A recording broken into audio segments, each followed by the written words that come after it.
एगो बात कहो आके कथी कहू ना आइए अपना सबके दिया पुता होती तो वही जैसन बनता होता है।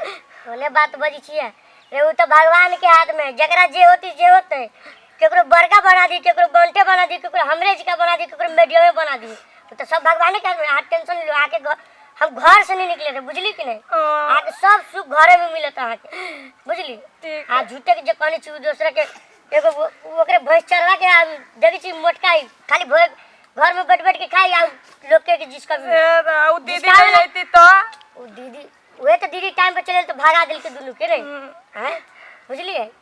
देखो आप टेंशन नहीं लू के घरे में रख घरे में सब चीज देव खानाई पिनाई सब बुझली। हाँ नहीं कानू है जे लिखल होती ना भगवान के हाथ में हाँ से होती अपना से बुझलिए। आ जे चीज कभी ओकरा तो अपने चप्पल जूता लग हाँ, जेते तो गांव में सब देखबे करी के केहन आदमी या के केहन आदमी नहीं बुझलिए। हाँ अब